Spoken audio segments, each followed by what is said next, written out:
On the 11th of February, 2018, a man out fishing discovered a human leg drifting along the banks of Hollow River on the outskirts of Brenton, Missouri.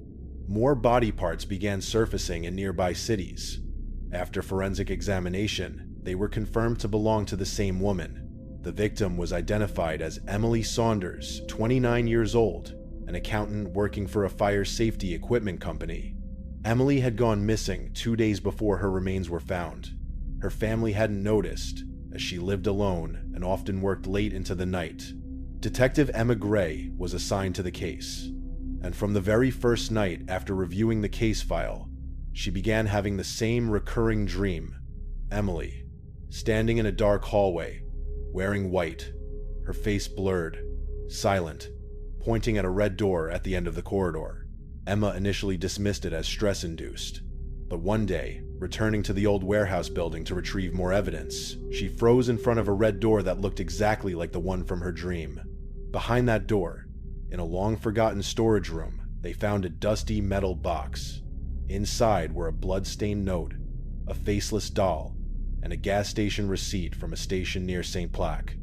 Elias Forestware, a witness, had reported seeing a man resembling Damien camping days earlier. As the investigation progressed, several officers began experiencing chilling phenomena. Cameras stopped working on their own.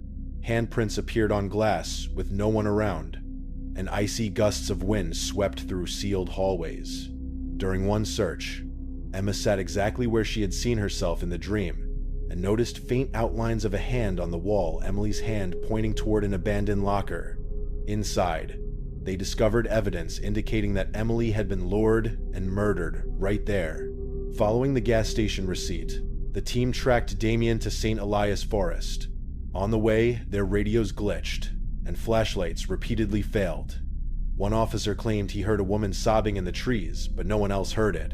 At the campsite, they found a half-burnt photo of Emily, a wilted white orchid at the base of a tree, and a chilling inscription etched into the bark: "They never see me until I decide to be seen." Damien suddenly leapt down from a tree with a knife in hand and attacked. He was quickly subdued. When handcuffed, he simply smiled and whispered, "I've seen her. She follows me everywhere." Emma returned to the old warehouse one last time. There was no longer a red door, just a blank wall. But on the floor, a fresh trail of blood had appeared, leading down the hallway. No one could explain it, but Emma knew. Emily's spirit had not rested. She had become the guide. All she wanted was justice. Damien thought he got away, but beyond the grave, some souls don't forget. When a spirit becomes the one to lead the way, the only thing the darkness leaves behind is the truth.